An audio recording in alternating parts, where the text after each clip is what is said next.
خطبہ نمبر 17۔ امیر المومنین حضرت علی علیہ السلام کا یہ خطبہ ان لوگوں کے بارے میں ہے جو امت کے فیصلے چکانے کے لیے مسند قضا پر بیٹھ جاتے ہیں، حالانکہ وہ اس کے اہل نہیں ہوتے۔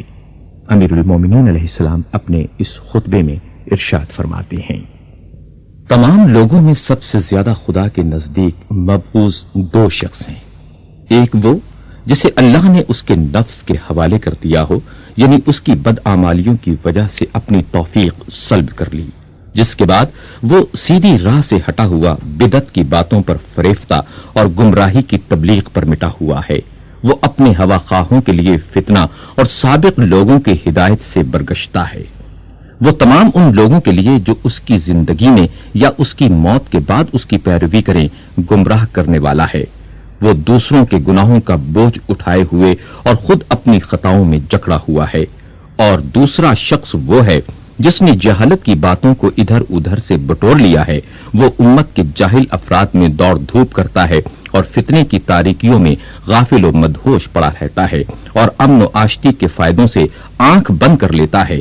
چند انسانی شکل و صورت سے ملتے جلتے ہوئے لوگوں نے اسے عالم کا لقب دے رکھا ہے، حالانکہ وہ عالم نہیں۔ وہ ایسی بے سود باتوں کو سمیٹنے کے لیے منہ اندھیرے نکل پڑتا ہے جن کا نہ ہونا ہونے سے بہتر ہے، یہاں تک کہ جب وہ اس گندے پانی سے سیراب ہو لیتا ہے اور لا یعنی باتوں کو جمع کر لیتا ہے تو لوگوں میں قاضی بن کر بیٹھ جاتا ہے اور دوسروں پر مشتبہ رہنے والے مسائل کے حل کرنے کا ذمہ لے لیتا ہے۔ اگر کوئی الجھا ہوا مسئلہ اس کے سامنے پیش ہوتا ہے تو اپنی رائے سے اس کے لیے بھرتی کی فرسودہ دلیلیں مہیا کر لیتا ہے اور پھر اس پر یقین بھی کر لیتا ہے۔ اس طرح وہ شبہات کے الجھاؤ میں پھنسا ہوا ہے، جس طرح لکڑی خود اپنے ہی جالے کے اندر۔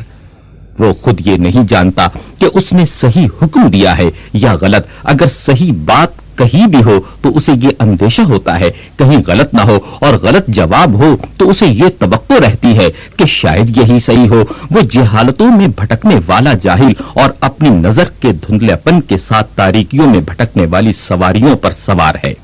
نہ اس نے حقیقت علم کو پرکھا، نہ اس کی تہ تک پہنچا۔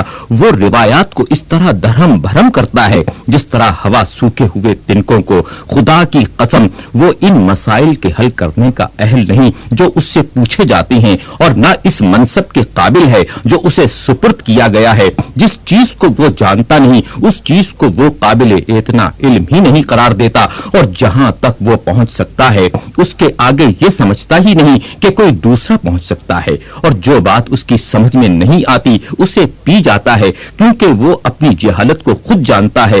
نا حق بہائے ہوئے خون اس کے ناروا فیصلوں کی وجہ سے چیخ رہے ہیں، اور غیر مستحق افراد کو پہنچی ہوئی میراثیں چلا رہی ہیں۔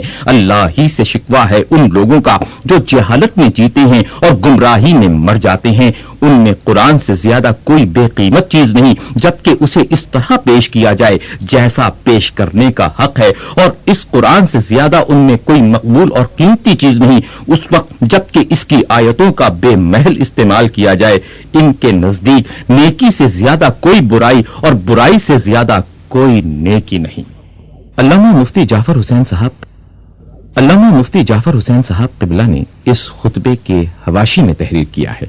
آپ لکھتے ہیں، امیر المومنین علیہ السلام نے دو قسم کے لوگوں کو اللہ کے نزدیک مبغوض اور بدترین خلائق قرار دیا ہے۔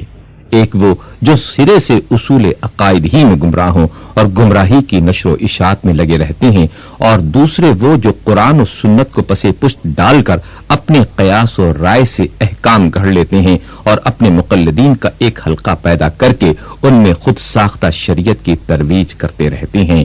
ایسے لوگوں کی گمراہی و کجروی صرف ان کی ذات تک محدود نہیں رہتی، بلکہ ان کی ضلالت کا بویا ہوا بیج برگوبار لاتا ہے اور ایک تناور شجر کی صورت اختیار کر کے گمراہوں کو ہمیشہ اپنے سائے میں پناہ دیتا رہتا ہے، اور یہ گمراہی بڑھتی ہی رہتی ہے۔ اور چونکہ اس گمراہی کے اصل بانی یہی لوگ ہوتے ہیں، اس لیے دوسروں کی گمراہی کا بوجھ بھی انہی کے سر لادا جائے گا۔